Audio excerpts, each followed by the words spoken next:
Manas, welcome to our little dev stream for Survivor Mercs for the Pathfinder update 09.13. It marks the 7th major update in our early access period, and I want to play a little bit of the update preview basically and show you a little bit what's new in the game, what we changed, and what kind of plans we have for the future of Survivor Mercs. So let's jump right into the game and let me show you around a little bit what update 9.13 Pathfinder is bringing today.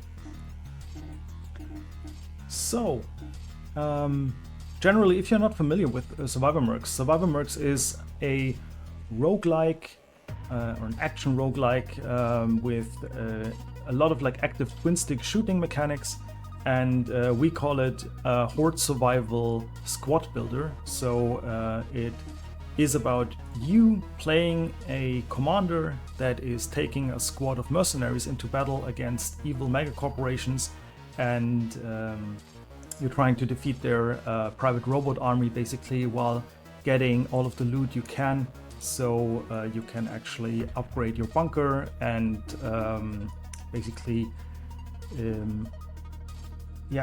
just improve your mercenary outfit and make sure that you get stronger, better, and can fight in even harder and more difficult operations. So the game already has a lot of content.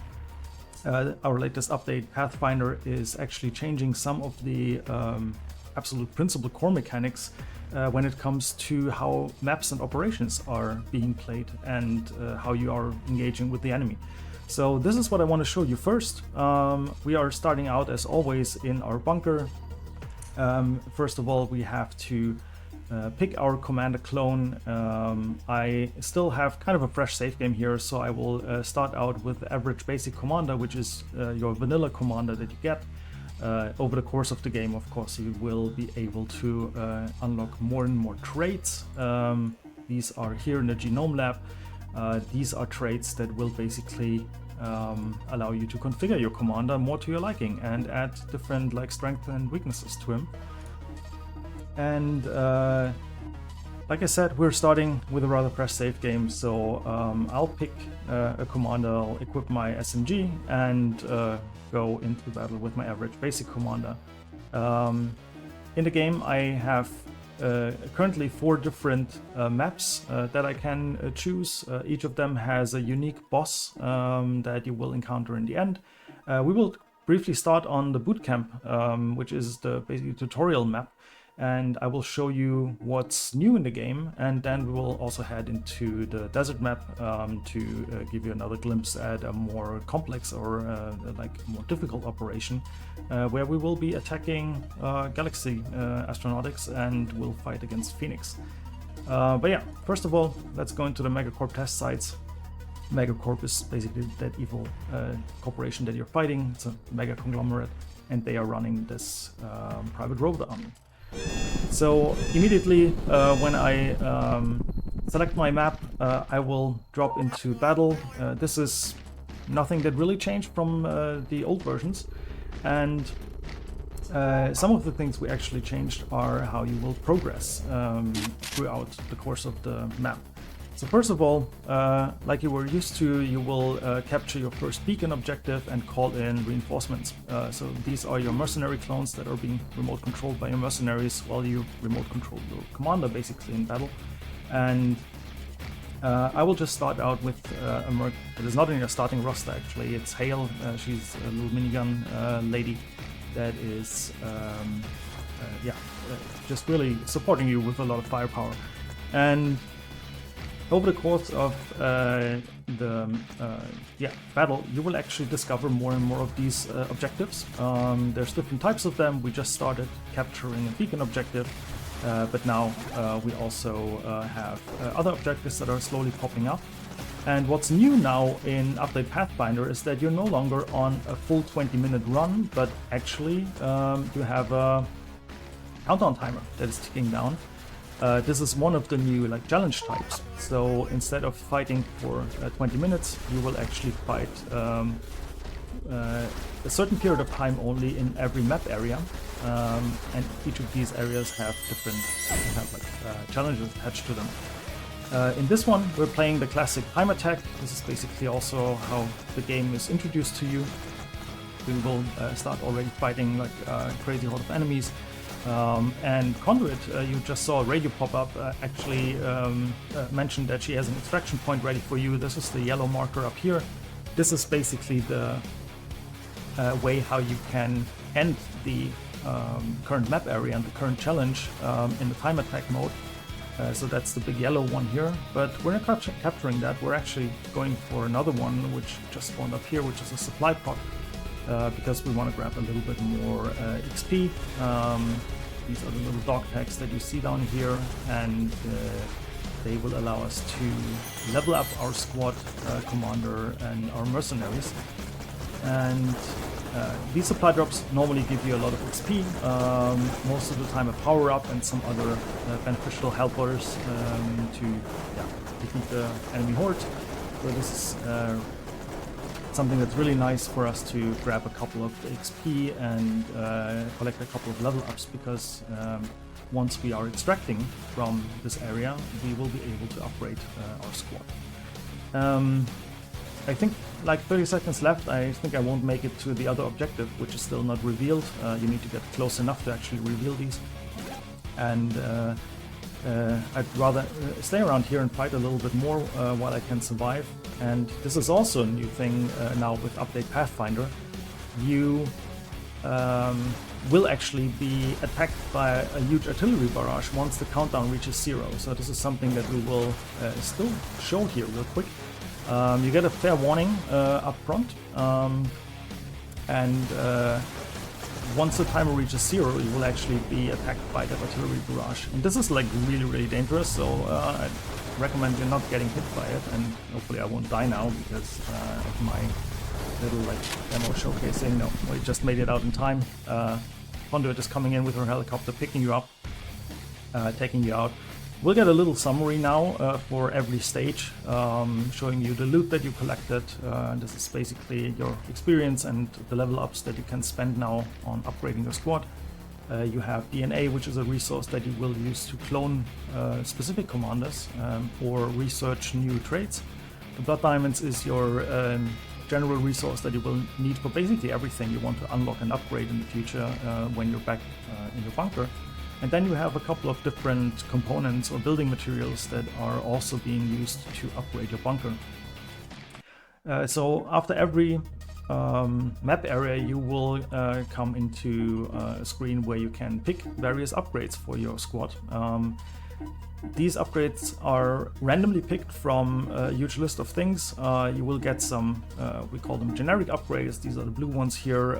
So they will improve general stats of your squad, like how many blood diamonds you can loot, or your pickup range, the armor of your commander, things like that. And I will just go with a little bit of pickup range initially, and we'll then actually check maybe some crit chance, going a little bit more into maybe damage. And then you will also get updates for your mercenaries, and these are based on skill trees. So every mercenary has their own little tree of upgrades and specializations that you will also get at certain points in their upgrade tree. So the first ones normally are just generally making the mercenary better, but once you pick a specialization, you will actually get some improved modifications for them. Sometimes they switch weapons or fully change their attack pattern. For Hale, with a minigun, she, for example, can choose between just the regular conical attack, or actually more like a radial cover fire attack, where she will turn like in a 360 degree angle around you and basically shoot in all directions at the same time. And then you will also get different like rarities of upgrades sometimes, but I actually want to upgrade Hale a little bit more so I can make sure she's well suited for the next stages that I will be getting into now. So let's pick something for her. I want to get a little bit more objective reveal range, so I know earlier which kind of objectives I will find. And here we can see her first specialization, which is a skill choice between the focus and cover fire. So this is basically the choice I just mentioned, radial pattern or keeping her conical attack, but getting kind of a slow suppression effect. And I will keep that. I'll go with a little bit more attack speed, upgrade her Ripper ammo as well, and go again with a little bit of pickup range. And now you will actually end up, and this is the new thing now in Pathfinder, you will end up in this map overview. And here are a couple new things that I briefly want to explain, because this is something that you didn't see before. Like, this is completely new in Pathfinder. Previously, you had a full 20-minute run, so you were just fighting constantly. You were picking upgrades, you were scavenging for objectives and loot. You were basically fighting certain elite mobs and mini bosses. And all of that is now broken up into more individual stages, and each of them have different profiles. So if we look at that, this is just a node we finished. And here we have a choice now between a time attack and an onslaught challenge. And as you can see in the briefing, for the time attack, you have 3 minutes until the area denial, like the artillery barrage, is coming in. You will see special conditions that are currently applying to the whole operation. And some of these special conditions may actually change over the course of the run, and maybe even change depending on the node that you're selecting here, or the next map area that you want to fight in. The onslaught, in comparison to the time attack, is also on a timer, so you have a 4-minute timer, but until Conduit can actually pick you up for the extraction, you need to eliminate 250 enemies here. And I will actually show you that. But first of all, before we jump into that, a quick mention of the interface here on the left side. If or when you start a new operation on a map, you will have the enemy aerial defense active. So you won't be able to extract from that operation completely and take your loot home. You will only be able to abort the operation, which means you will actually lose everything that you collected so far. If you look at the left side here, this is the danger level on the current operation. So with every stage of progress, the danger level will increase by 1 level. And you will see a couple of smaller icons here. This one will actually show you when you can use your tactical retreat, which is basically ending the operation early. And this one up here is when a potential complication may appear for your operation. So this is something that is actually creating a new special condition for that operation. And of course, in the end of every run, you will meet the final boss of that map. In this case, on the bootcamp map, it's Mammoth, defending the Megacorp test facilities. And this will be the kind of boss fight that you're used to, but instead of the boss just spawning at the end of the 20-minute run, you actually need to fight the different stages until you reach it, and then you will be able to directly jump into the battle to face it. So no more talking, let's get into the action here. I will show you a little bit what the onslaught mode is actually.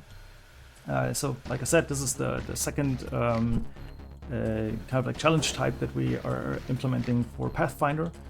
We have more of these planned actually and are already working on them. So with update Pathfinder, as with every update before Pathfinder as well, you will get some new features that you can check out. And with the upcoming patches and updates, you will actually get more content for these features. So I hope you can get a little bit excited for it, or at least as excited as we are, because we have some plans for additional challenge types. For example, things that we call the hunt, where you have to hunt down specific enemies. And you will actually learn a little bit more about the individual enemy types. And on the other hand, there will also be new challenges, for example, like the heist, where you will actually try to capture a specific high-value objective, which gives you a lot of additional loot, but that of course will be much more heavily defended than the regular ones. And other node types, for example, the sabotage challenge, where you have to run around and actually try to place some explosives at different objective targets, and then make it out in time before everything basically blows up and goes to hell. So there's more stuff coming, more stuff planned, but for this update release now, you will be able to play both the time attack and the onslaught, as well as some variants of that together with the elite challenge, which I will also show you once we get into the desert map, which is basically fighting the mini bosses before you get a chance to fight the final boss. And as you can see, we're also on the countdown timer here for onslaught, but we also have the enemy kill counter up here, and yeah, in tail is just this little walking bullet storm. It's actually quite nice to get rid of a lot of enemies in a short amount of time. But don't forget, this is also the tutorial operation, so you will normally have a little bit more of a harder time, I guess, in the more advanced operations and maps that you will find. And the beacon objectives are basically only on the first node or the first stage of the map. You will be able to have a beacon objective immediately there to give you your first mercenary. But for the other operations, you actually have to like run around and seek out these beacon objectives in order to get new mercenaries. So in that case, I needed to find that one to make sure I can upgrade my squad, because as you can imagine, all of these challenges get a little bit harder over time. So not only the longer you stay in a challenge, the harder it will get, but also the more you progress through the map, you will encounter more difficult enemies and challenges. So you should definitely watch out and make sure you can upgrade your squad constantly and find new reinforcements. So the beacon objectives will not only spawn mercenaries, they will also spawn gear items. So every commander has a couple of slots, 4 for mercenaries by default, 3 for gear items by default. And whereas mercenaries basically serve as your weapons, the gear items are more like synergy items that will change how your squad behaves, how certain damage types may be combined, or give you some other like passive abilities, for example. Things like stim pack is actually healing you, or some other little helper like a supply drone that is dropping various power-ups throughout the run.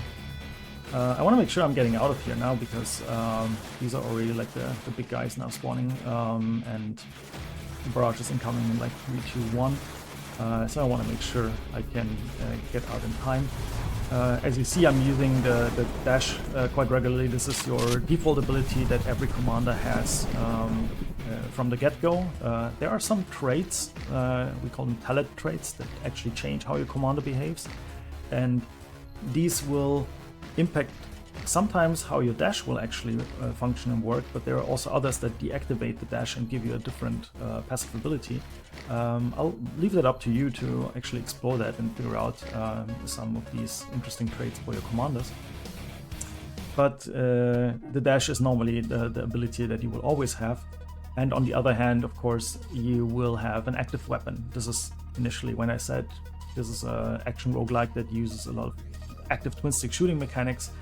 So it's not just your, let's say, more casual, like laid back horde survival where you are just running around and have kind of an auto shooter.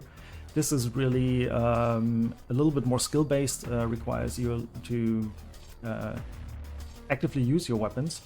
But even though you get upgrades for your weapons sometimes, they are not meant to be the primary damage dealing weapons. They are more weapons that you are using to control your squad more actively. And most of these weapons have additional benefits. For example, there are weapons that can decay armor or that are knocking enemies out of the way.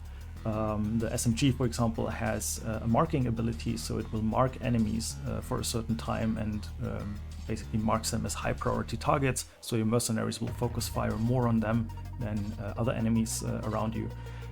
So you can use them to actually guide where your mercenaries are shooting. And there's a good bunch of weapons already in the game, with more weapons actually coming in future updates as well. alongside with updates to, different like synergies and weapon systems that we have planned right now. As always, you can check out the news post for Survivor Mercs on Steam for the Pathfinder update. It will list all of the features that came into the game with that update, but also detail out a little bit what our plans are for the future. And we have a roadmap on the Steam page as well for the game, so you can always check that out to see what the next updates will potentially bring to the game. But yeah, no more talking about the future updates. Let's focus on what's new here. Of course, picking some upgrades here. I want to make sure I'll upgrade my SMG a little bit because it's definitely helpful. Crit chance, focus fire. I think I will upgrade hail a little bit more. Let's get some more firepower and make sure we also upgrade Shredder. So we have 5 more skill points. For that whole system, there's actually also plans for the future. I won't spoil too much, but the idea is to give you more control over how you spend these skill points and have less of that kind of like random selection. This is basically a relic of how the game used to work before. Since we're actively developing all the time, we don't want to work for 3 months straight on like a new update, not have anything new for you to play and then come with a totally revamped sort of like core system.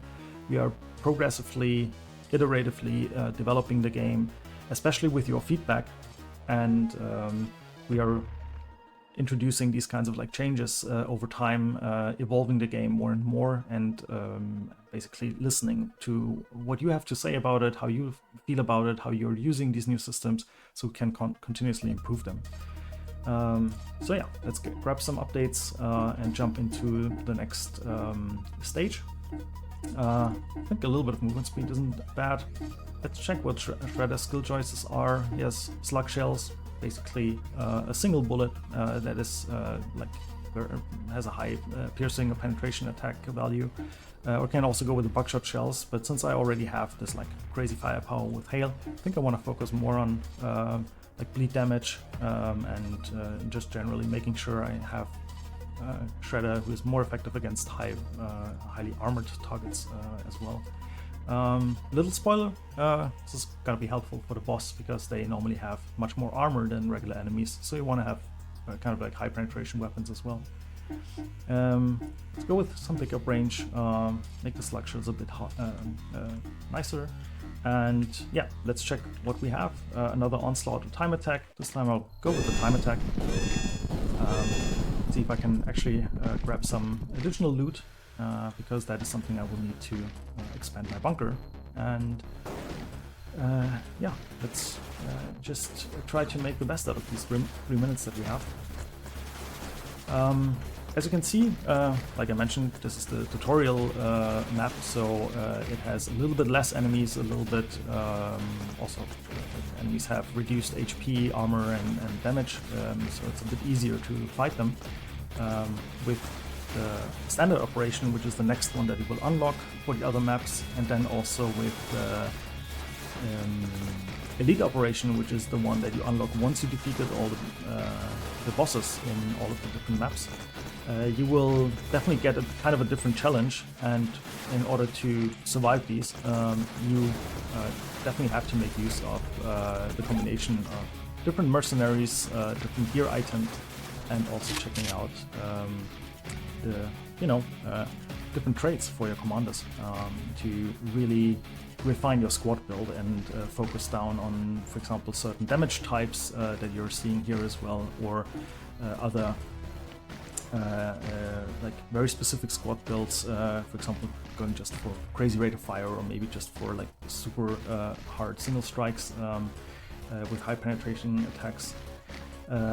So this is totally up to you. There's a lot of like build depth already, and this is something that we also want to, of course, improve over time with the upcoming updates. Now I captured another beacon. You can see there's not only a new mercenary with Spark, but also some additional gear items in here. And the Stim Pack, for example, is basically your little kind of like a constant healing trickle that you will get. Nerd glasses will give you more XP. and some of them actually, like the nerd classes, actually grant you even more XP the more tech mercs you have on your squad. And Spark, for example, has a tech weapon, so he counts as a tech merc, would actually synergize with the nerd classes.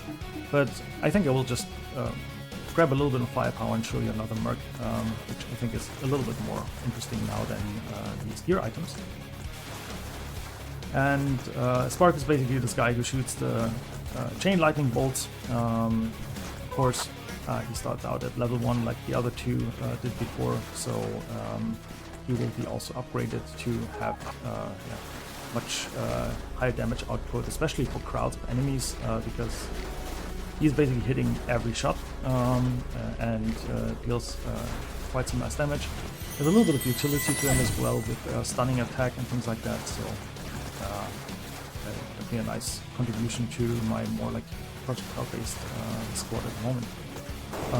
Picking up a little minefield, this is one of the power-ups. You saw the banana nades before, so these are always parts of the supply drop objectives alongside with some more XP. Still want to grab some of these and see. I think we just killed a little medic enemy who dropped his heart down here. These are special enemies that are running around, and oh, you saw one very briefly pop up there. So they are running around. There's one that has hearts, which obviously are healing you. Now we had a little loot goblin over here who was eliminated quite easily, and he dropped a little bit of loot for us. And where am I running actually? I think I want to head towards the extraction point. Oh, and maybe we can grab another mercenary or maybe even a gear item. So we were lucky that we had a second beacon objective actually spawn. And I think we can actually capture that and head to the extraction point without dying, I hope. So yeah, this time no gear items, only mercenaries. Yeah, let's just grab Silverback, a little bit of a melee fighter. He's going in and just hitting enemies, potentially stunning them as well, the more we upgrade him. And I think I don't want to capture that because the barrage will actually kill me otherwise, so let's dash for the exit. So you definitely want to make sure you're not getting nailed down by that artillery barrage. It's actually getting more intense over time, so it will at some point definitely kill you, even if you have like a crazy well-armored commander or like tons of HP. These things are hitting really, really hard, and will make sure that you will be forced out of that operation in a coffin, basically. So definitely make sure you head straight for the extraction point regularly. So right now, go with a little bit of damage here. Let's see. Oh, we can't upgrade Spark or Silverback, but let's upgrade Shredder a little bit more. Go with some more piercing. Let's grab another crit chance and the last one for Silverback to make him a bit bigger and better. And now we actually arrived at danger level 4, which triggers a complication, and in that case it's the Jinx complication. It will actually reduce our luck. Luck determines how lucky we are with these upgrade rolls primarily, and also has a little bit of influence on some other aspects of the game. But since we already arrived at the final boss, I don't really care too much, to be fair, right? So let's go into the final battle against Mammoth. This is the first kind of like tutorial boss, and he's, to be fair, more like a boss that is more like a mini boss for us, especially since we're fighting with some more advanced mercs like Hale, who can like really quickly deal with Mammoth here. But yeah, in this case you don't have a timer, of course, so it's a life and death situation. You will try to fight Mammoth and try to kill it as quickly as possible, and once it's done you will actually get the extraction point. And yeah, this was, to be fair, quite easy. Like I said, this is the tutorial map, and we have some a little bit more advanced guys already. You can see the bosses also drop a little bit of loot, which is quite helpful because now that we finished it, you can actually see this is part of the things we introduced with the last update called story time. We are having more and more of these high-risk illustrations for bosses and mercenaries going into the game right now, alongside with a little bit of lore and some narrative flavor. Remember, this basically now telling you, hey, your personal megacorp accounts have been terminated, your assets have been seized. Like I said, this is the tutorial. So it's basically stripping you of access to anything that Megacorp normally offers the world in terms of services. So you are now basically on your own, and that's the reason why you have to finance everything with blood diamonds and your own little DNA and research in your bunker HQ. And Megacorp is like, you are, as a commander in Mercs, you're remote controlling these clones that you're sending into battle. So even if they fall in battle, you don't care too much. You will lose your loot, but in the end, you can just reclone your squad and fly into battle again. But similarly, Megacorp is also using Skyling's basically neurotech. So it's a technology that allows them to clone themselves, basically, or have digital twins of their personalities. They are redeploying them. So this is what Conrad points out here. So yeah, this is definitely going to be fun, and I hope you enjoyed it as well.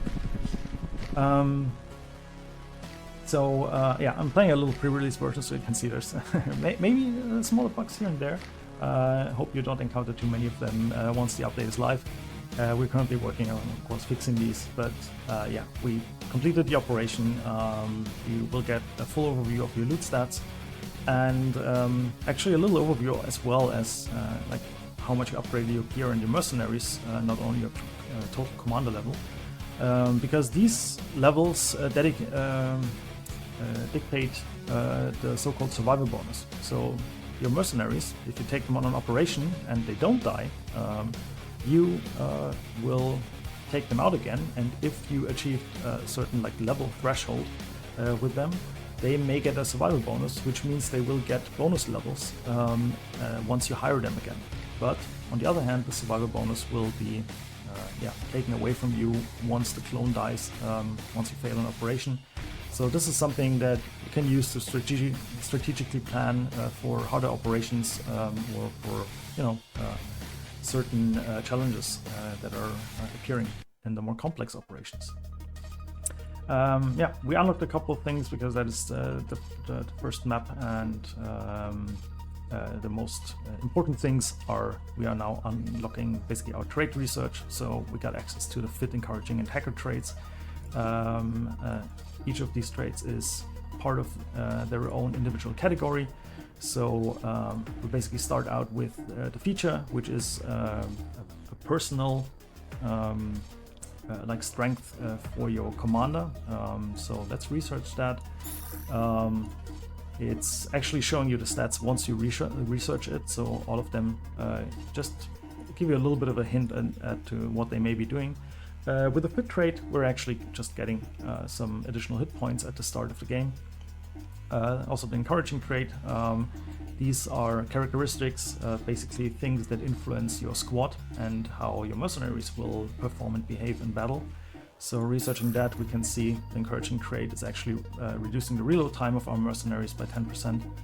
And then we have the talent traits, which are like classes for your commanders. And these will change a little bit more drastically how your commander behaves. Hacker is actually not like that crazy of a change. We'll just get a little bit more objective capture speed, which is quite useful, especially if you're trying to grab that loot crate just before the artillery bombardment sits in. But you have to sacrifice a gear slot for it. And once we unlock these initial three that you ideally would want to play with at first, we actually get access to the second tier of traits. And as you can imagine, these are getting more and more complex and also more extreme over time. So there will be certain traits that will really change a little bit more how your commanders behave and how your squad behaves, and what kind of synergies you can craft by adjusting your basic stats basically, and using the modifiers, gear items, and other things you find to then upgrade these. On the other hand, you can see we have a couple of blood diamonds, a little bit of DNA. We normally need to spend these now with the research, but we can also upgrade our bunker. And as you can see, I already built a couple more rooms here because I'm a cheater. I'm playing here with the death build, so of course I unlocked a couple of things earlier. But basically I have my storage room, which shows me all of the building materials that I already have, like different rarities. You have rare items and common items. The rare ones are a little bit harder to combine and will be used for higher level upgrades for your rooms, because normally you will, and this is kind of the meta progression of the game, kind of a roguelite experience in that regard. You will build these rooms and they will give you certain permanent bonuses or unlock like new features that are really helpful for your squad builds overall. So far I built the gym, weapons lab, and armor workshop because that is what was required to also unlock this riot shield gear item or weapon. I now also unlocked the steroids, which is another gear item that will modify my hit points, so I will actually grab that. And let's just build another room. Let's see if we can build one. So you basically expand your bunker over time, and then you have a list of rooms. And right now these rooms are basically available from the start, so you only need the resources to build them.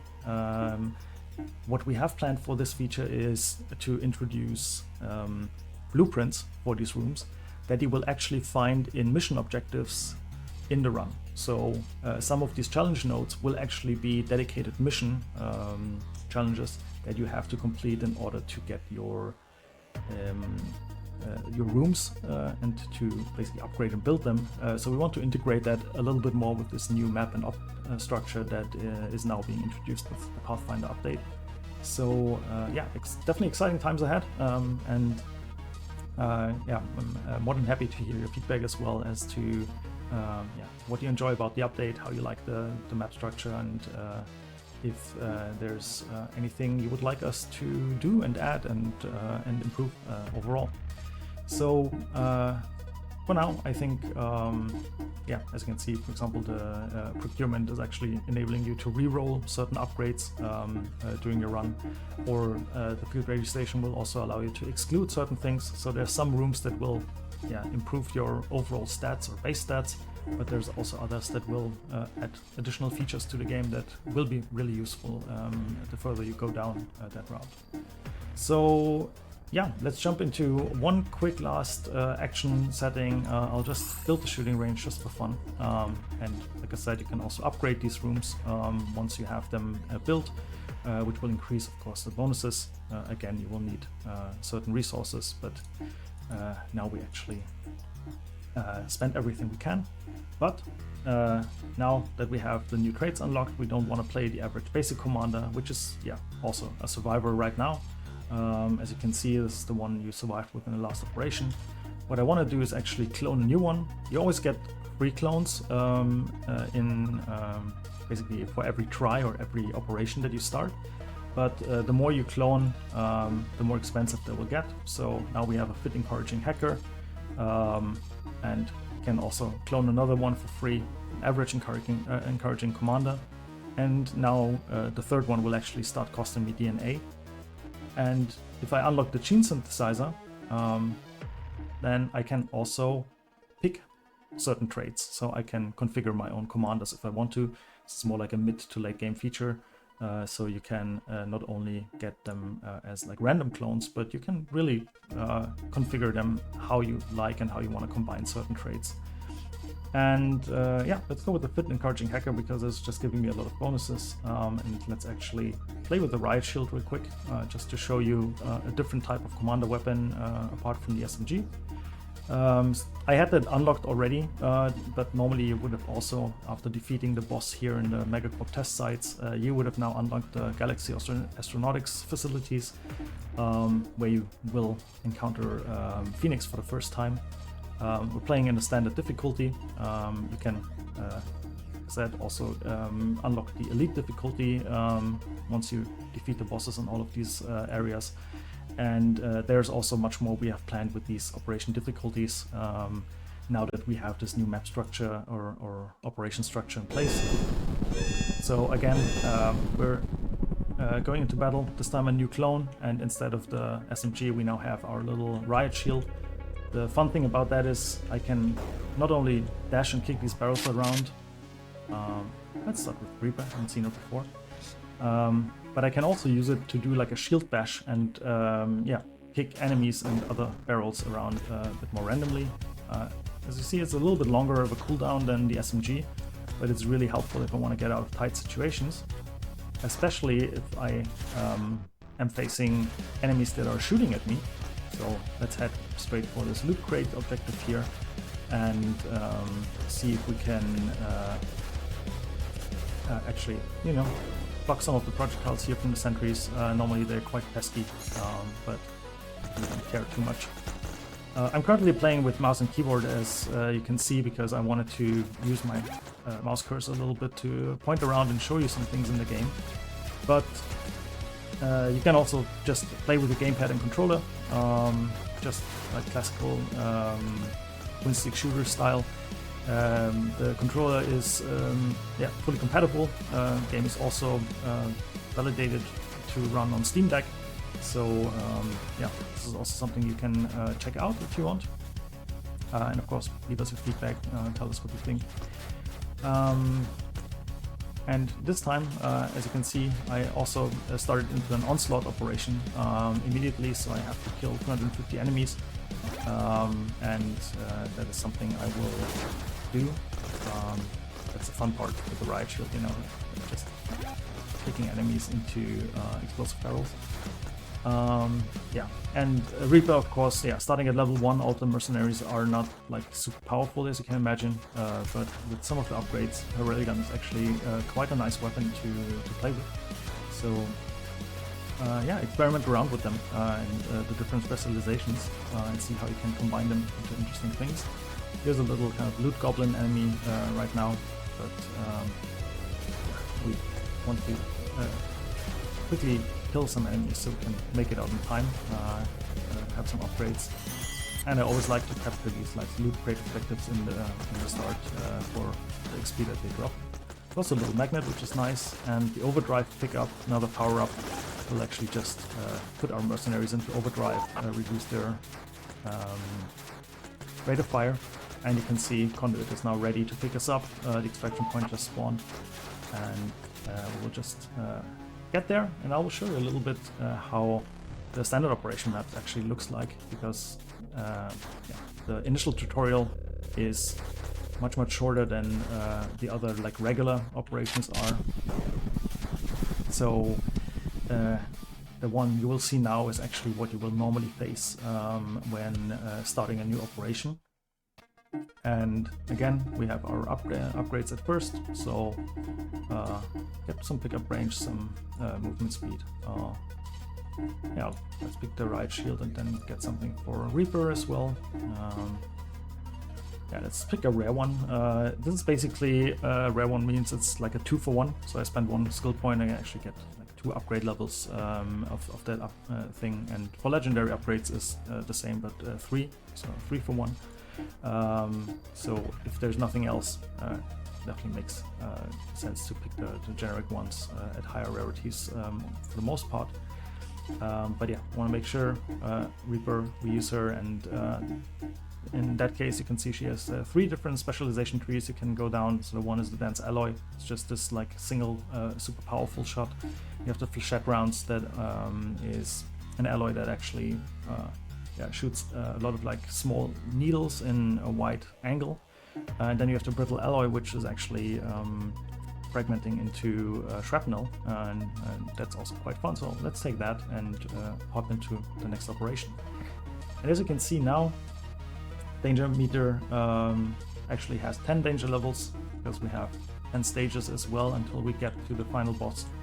And these are also like 3 nodes wide, so you have more variety.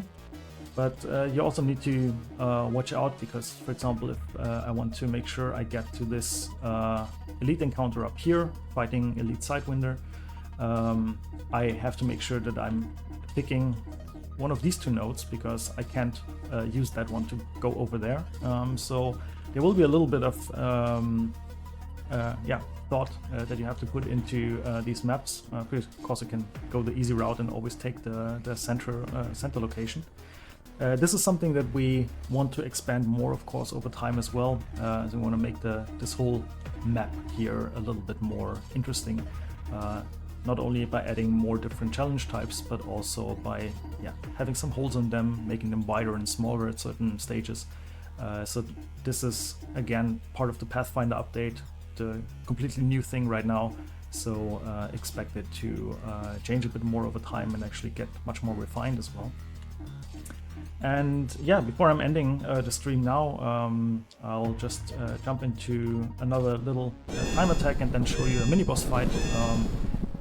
So you can see how these have been adopted to this new map structure as well. And then I will leave you to grab the game and actually start playing yourself if you like. And Update Pathfinder is live now, so you can immediately jump in and play it. Game's currently participating in the Bullet Heaven Fest, so we're celebrating that whole genre of Bullet Heavens and horde survivals. And yeah, we're hopefully having you enjoy the game, and of course leave us some feedback. We have a community Discord server where you can join us and a lot of the other commanders and players. We are hosting like regular events, and then you can chat directly with us, the developers of the game. We're always happy to hear your thoughts and feedback. Happy also to engage in some discussions or maybe even share some insights here and there.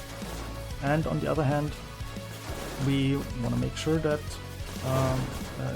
we run some more regular playtests. This is something we did for the Pathfinder update for the first time, and we were quite happy with how it went.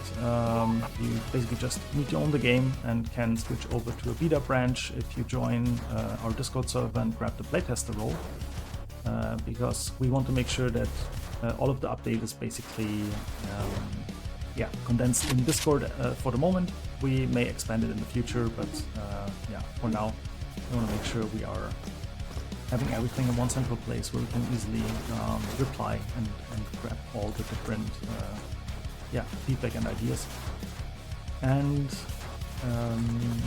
this is something we plan to do for the other updates as well. So if you are interested in joining playtests and seeing some pre-release versions of the game, then make sure to join our Discord. If you just want to engage with us, you can of course always leave a feedback as well on the Steam forums. We are also monitoring these and happy to engage there. It may take a little bit longer than Discord because we don't get immediate notifications, but we still try to be very active there and monitor it.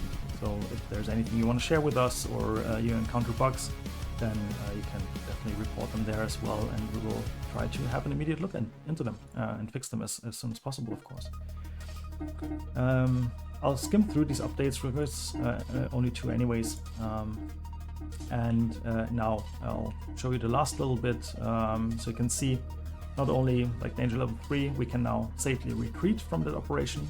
We'll keep our loot, but of course next time we start the operation we have to start from scratch again. And there's also now 2 curses that are or complications that are awaiting us throughout the run until we reach the final stage. But what I want to show you now is just a brief look at an elite encounter. In that case, it's the elite pea shooter that I will be facing. And once I drop in there, it's like a fight or die. It's like a fight that I will have to take, and I have to survive. Otherwise, Conduit is not able to pick me up. So if you want to fight these elite enemies, you better make sure you're prepared for them. And To be fair, I didn't fully prepare for it, but OP Shooter, my little riot shield is actually just the best thing, because he can't really hurt me as long as I'm not throwing caution into the wind and making sure he's basically able to shoot me while I'm aiming my shield somewhere else. For the initial part of the mini boss fights, there won't be a lot of objective spawning, but of course also here you will have enemies that are slowly spawning over time. You will have the countdown as well, so you need to make sure that you kill the mini boss in time. But yeah, sometimes you're lucky and you have a little supply pod dropping as well. And yeah, let's see, maybe we're lucky and get like a Doomsday Ray or a Banana Nades with full nade. It's easy to appreciate that, but yeah, alas, we're not. So we've got just a minefield. It's not really doing a lot. But yeah, this is basically how the mini boss and the elite challenges will look like. And these will also be much more refined with the next updates. So you will see not only more massive mini bosses, but also more of them, and more interesting ones as well. If you played the game before, you know some of them, and you will see all of these old faces again, basically. So there will be the guys like Sievert and the Chargers, the Fire Speedy Bros. So all of them will still be here. And of course, every map also has its unique little profile. So not only will the background change, and also the modifications for each map will change, but you will also encounter different enemy types. So in this desert map right here, and the Galaxy Astronaut facilities, you will mainly see the regular like foot soldiers, the blobs and cannon fodders. So the enemies that are just trying to get close and hit you. You will see a couple of the smaller like shooty ones. But yeah, once you go into the Arctic map, for example, you will see much more of the shooty enemies, and you will also see more swarm enemies in the Wasteland map, where you fight Griftlift. So yeah, I got myself killed now, just to show you. You'll basically lose everything if you die, but one of the bigger changes now with the Pathfinder update is also that if you made it out into the chopper, basically after a map area, after a challenge, the loot that you saved there is actually already being saved for you. So the helicopter, everything you take to the helicopter to Conduit will actually make it out of the operation. So yeah, this is basically how update Pathfinder looks like. So it's easier to survive or grab your loot to make some progress, but if you die, you will actually lose most of the stuff, and of course you will lose the survival bonus levels for any mercenaries. So yeah, definitely make sure you're not taking on any kind of challenges that you cannot survive. In the end, it's still like a bullet heaven. Yeah, got some accolades here for playing with these traits and actually extracting for the first time, surviving a map area with them. You can check all of the awards in here. They're all tied also to the Steam achievements. So yeah, there's a couple of things you can do in the game, and we hope you will enjoy them. Now, without me showing you all of the game, because there's much more, jump into the update, grab Survivor Mercs now. It's on sale during Bullet Heaven Fest again, and we also just dropped the update. So if you see the stream, you will be able to immediately play that Pathfinder update, or potentially even get like the first patch or hotfix for it. Anyways, thanks a lot for your attention. I'm more than happy to present to you a little bit what we changed. Didn't go a lot into the UI changes that we made, but these I think are quite obvious and apparent. There of course will also be more improvements. Again, all of these details you will find in the news post on Steam, so go and check that out. Go follow the game on Steam as well, so you never miss an update there. Make sure to drop us a feedback and join our Discord community. We would really love to hear from you, and hope to get some feedback that helps us improve the game overall. So have fun with the Pathfinder update out now, and Commanders over and out.